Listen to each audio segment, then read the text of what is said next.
1 belt shop lease అట. ఎవరిది? ఇప్పించాలని మంత్రులు ఎమ్మెల్యేల వద్దకు వ్యాపారుల క్యూ అట. అసలు బెల్ట్ షాపులే ఇల్లీగల్. మీరు గత ప్రభుత్వం బెల్ట్ షాపులు నడిపితే ఈ ప్రభుత్వం వచ్చిన తర్వాత ఒక్క బెల్ట్ షాప్ కూడా ఉండని ప్రభుత్వం చెప్పింది. కానీ అడుగడుగున బెల్ట్ షాపులతోటి కలకల్లాడుతూ ఉన్నాయి గ్రామాలన్నీ కూడా. ఆల్రెడీ వైన్ షాపులతో కలకల్లాడుతూ ఉంటే వైన్ షాపులు కాదని చెప్పేసి ఇప్పుడు బెల్ట్ షాపులు కూడా. ఏంది దుర్మార్గం, ఇల్లీగల్ పనులేంది. మీరేమో డ్రగ్స్ నిర్మూలిస్తాం, అది చేస్తాం, ఇది చేస్తాం అని చెప్తా ఉంటారు. ఇంకొక వైపు ఏమో మీరు చేసే కథలన్నీ మళ్ళా సేమ్ చెప్పేటేమో సారాంగ నీతులు, సొచ్చేటేమో సానికొంపల్లా ఉన్నాయి పరిస్థితి.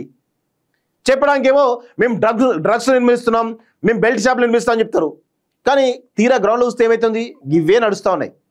రేవంత్ రెడ్డి మీ మాట ఎవరింట్లో అర్థమవుతలేదు. అసలు మీరు నిజంగా మీకు చిత్తశుద్ధిగా ఉందా లేదా అర్థం కాని పరిస్థితి.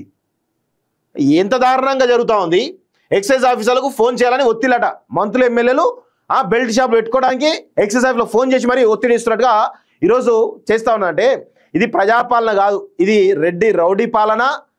ఇదొక తాగుబోతుల పాలన కనబడుతూ ఉంది. డిసెంబర్ 1 నుంచి కొత్త మద్య షాపులు ఓపెన్.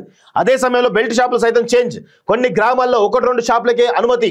వాటిని సొంతం చేసుకునేందుకు పెద్ద ఎత్తున పైరవీలు దక్కించుకునేందుకు పోటీ పడుతున్న యువత తమ వారికే ఛాన్స్ ఇవ్వాలని గ్రామ పెద్దలు ఎక్సైజ్ అధికారులు కోరుతున్నటువంటి స్థానిక లీడర్లు అంటూ చూస్తా ఉన్నాం. సో ఇక తాగుబోతులు తెలంగాణలో కేసీఆర్ చేస్తే దాన్ని ఇంకా పెద్ద ఎత్తున ప్లాన్ చేస్తున్నట్టు కనబడతా ఉంది. సో అందుకే నేను ఒకటే చెప్తున్నాను, రేవంత్ రెడ్డికి కేసీఆర్కి పెద్ద తేడా ఏం లేదు.